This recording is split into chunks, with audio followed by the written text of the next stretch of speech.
সুপ্রিয়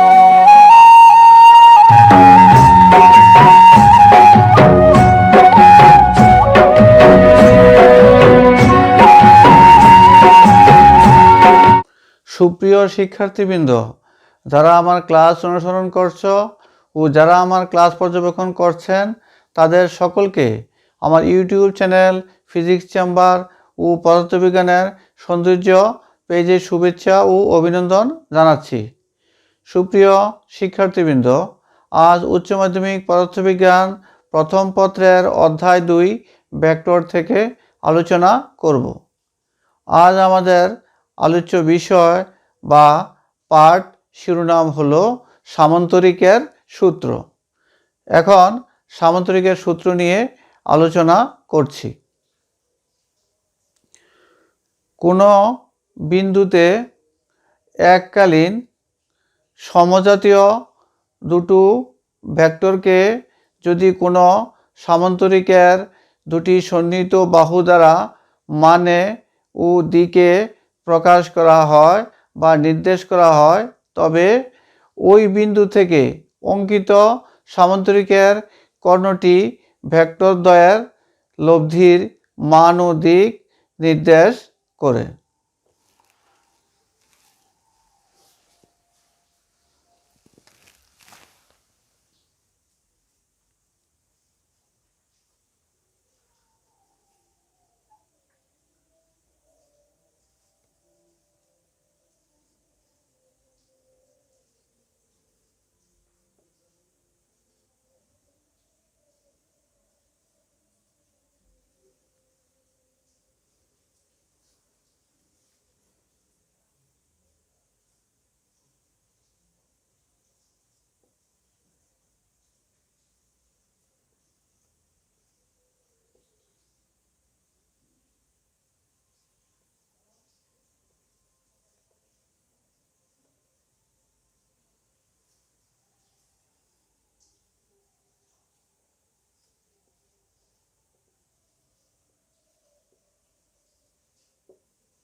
সামান্তরিক সূত্রানুসারে ও A C B সামান্তরিকে লব্ধি R equals to P vector plus Q vector. এখানে O A vector equals to P, O B vector equals to Q আর O C vector equals to R. কোণ A O B equals to alpha, কোণ A O C equals to theta আর CD এডির উপর লম্ব। এখানে ও এর বর্ধিত অংশ হলো এডি, এডির উপর সিডি লম্ব।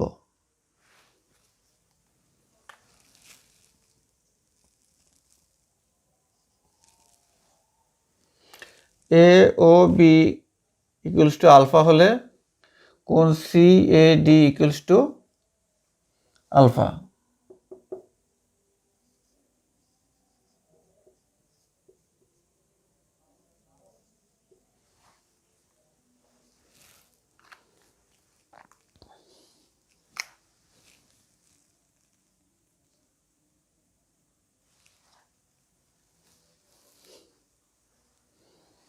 পিথাগোরাসের উপপাদ্য অনুসারে আমরা জানি অতিভুজ স্কয়ার সমান লম্ব স্কয়ার যোগ ভূমি স্কয়ার।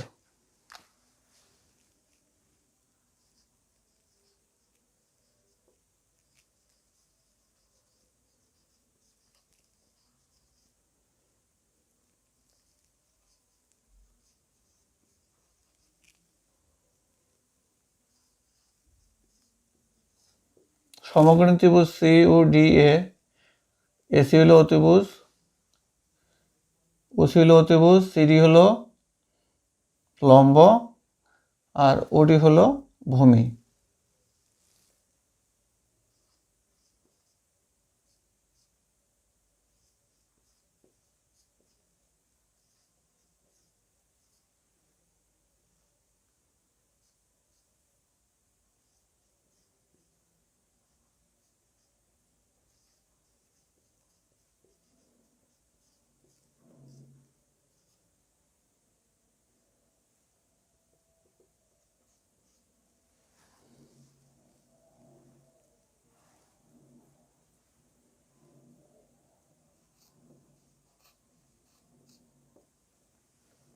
এখন ত্রিভুজ সিএডিএ cos আলফা ইকুয়ালস টু হলো ভূমিবাহু ত্রিভুজ, ভূমি হলো এডি আর অতিভুজ হলো এসি।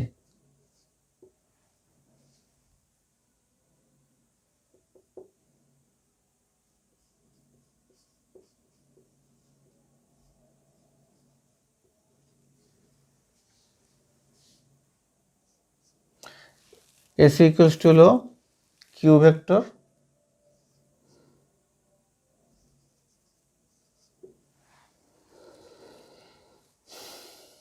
আবার সাইন আলফা হলো লম্ব বাই অতিভুজ, লম্ব হলো সিডি আর অতিভুজ হলো এসি। সুতরাং CD equals to AC sine alpha, লেখা যায় কিউ সাইন আলফা। সুতরাং 1 নং সমীকরণ থেকে আমরা লিখতে পারি ওসির পরিবর্তে আর লিখবো, অর্থাৎ আর স্কয়ার ইকুয়ালস টু সিডির পরিবর্তে লিখবো Q sine alpha whole square plus O এর পরিবর্তে লিখবো পি, এডির পরিবর্তে লিখবো Q cos alpha whole square.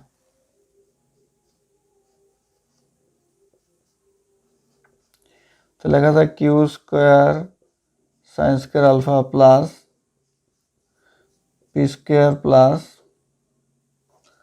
2pq cos alpha plus q square cos square alpha লেখা যায় r square equals to q square common নিলে sin square alpha plus cos square alpha plus p square plus 2pq cos alpha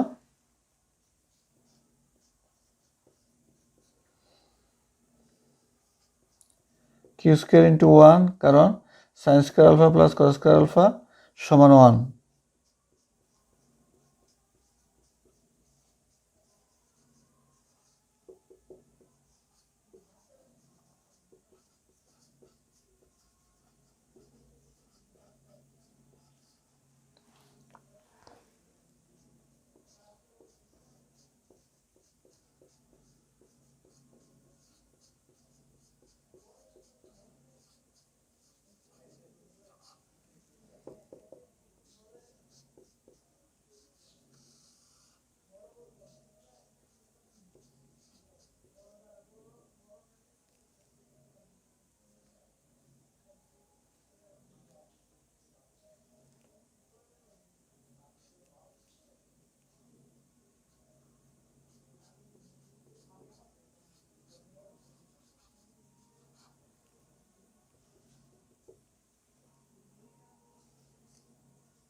এই 2 নং সমীকরণ হলো লব্ধির মানের সমীকরণ, অর্থাৎ এই সমীকরণ থেকে আমরা ভেক্টরদের লব্ধির মান বের করতে পারবো।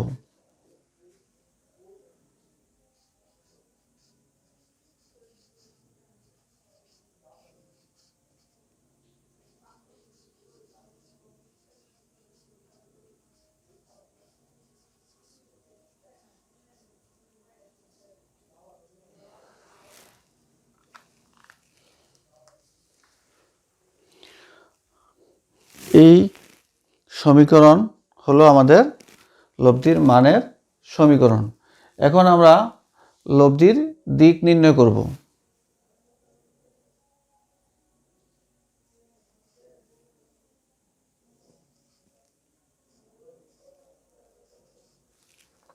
ত্রিভুজ COD এ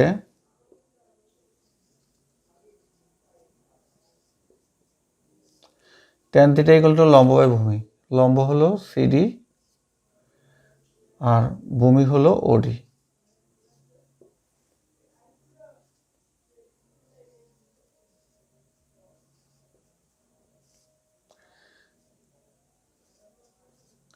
OD পরিবর্তে লেখা যায় OA প্লাস AD।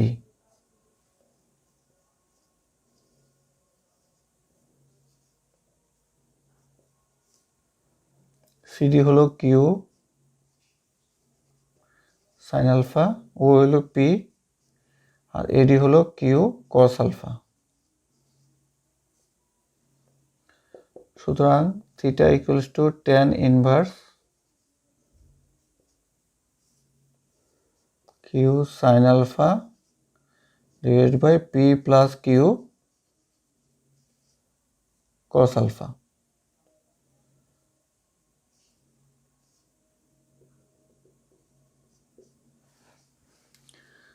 যা লব্ধির দিকের সমীকরণ।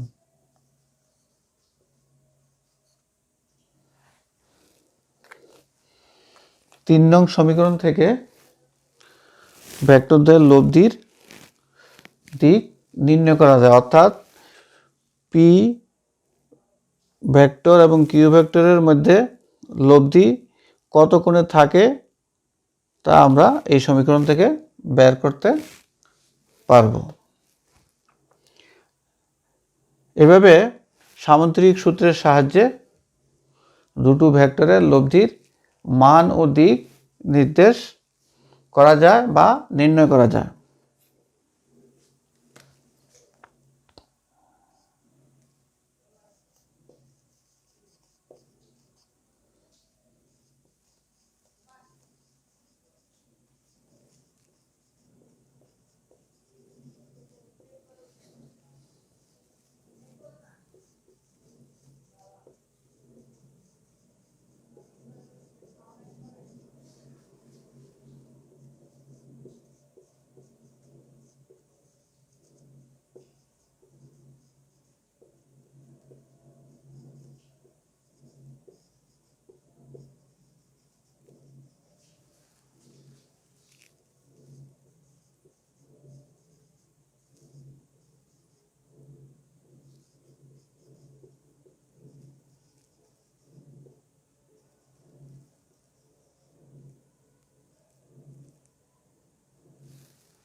এখান থেকে লব্ধির সর্বোচ্চ ও সর্বনিম্ন মান নির্ণয় করা যায়। সর্বনিম্ন মান হলো ভেক্টরদ্বয়ের বিয়োগফলের সমান, আর সর্বোচ্চ মান হলো ভেক্টরদ্বয়ের যোগফলের সমান।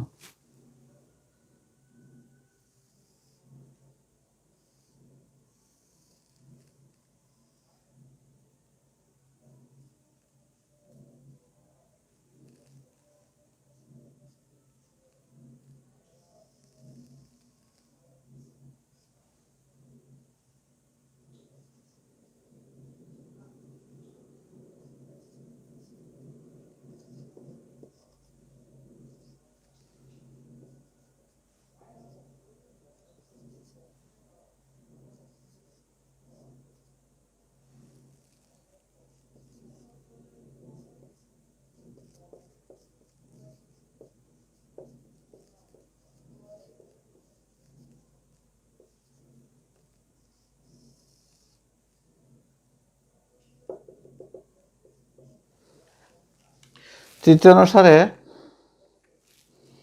লব্ধির মান হলো r √p² + q² + 2pq cos alpha.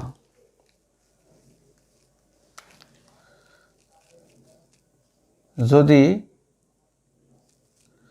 p ও q এর মান অপরিবর্তিত থাকে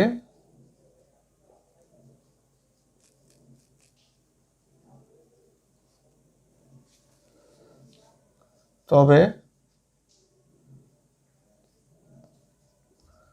লব্ধির মান আলফা এর উপর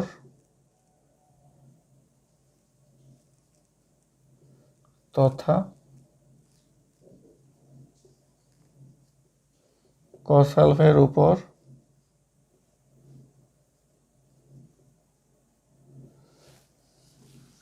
নির্ভর করে।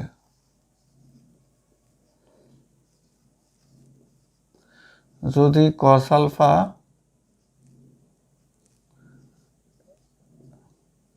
এর মান সর্বোচ্চ হয়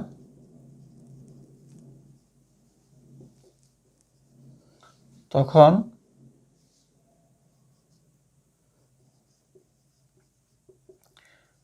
r এর মান সর্বোচ্চ হয়,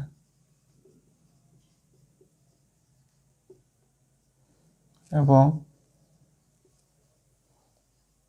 যখন cos আলফা এর মান সর্বনিম্ন হয় তখন r এর মান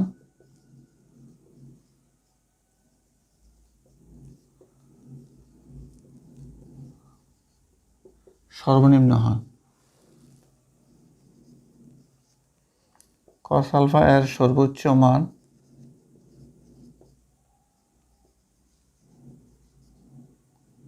+1, তখন r = r max।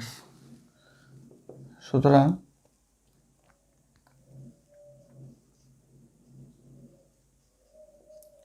r max equals to p square plus q square plus 2pq into 1, এটা হয় p plus q whole square, এবং শেষ পর্যন্ত আমরা পাই p plus q।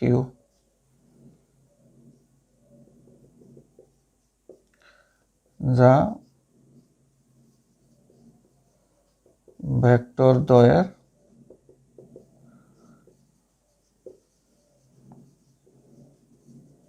যোগফলের সমান।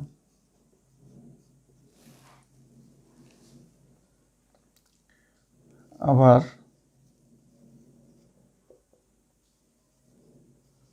cos আলফা এর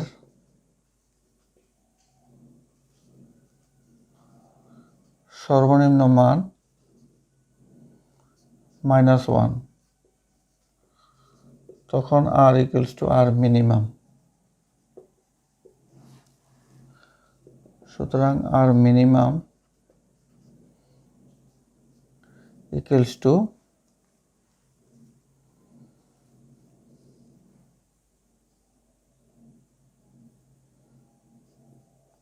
p square plus q square plus 2 pq into -1।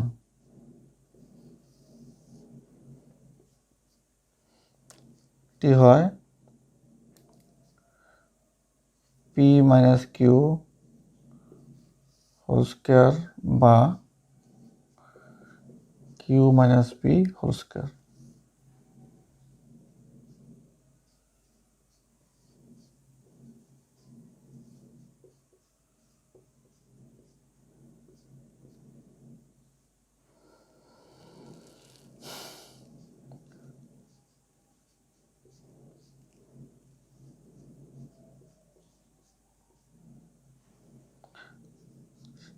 শেষ পর্যন্ত লেখা যায় p ডিফারেন্স q।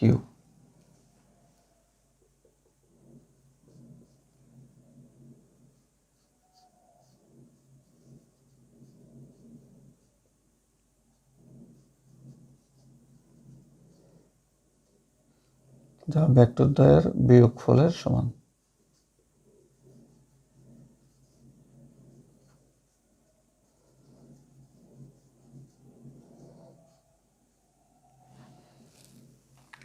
সুপ্রিয় শিক্ষার্থীবৃন্দ, আজ আমাদের আলোচ্যসূচি সম্পন্ন করেছি। এতক্ষণ ধৈর্য ধরে যারা ক্লাস অনুসরণ করেছ ও যারা আমার ক্লাস পর্যবেক্ষণ করেছেন তাদের সকলকে পুনরায় আমার ইউটিউব চ্যানেল ফিজিক্স চেম্বার ও পদার্থবিজ্ঞানের সৌন্দর্য পেজে ধন্যবাদ জানাচ্ছি।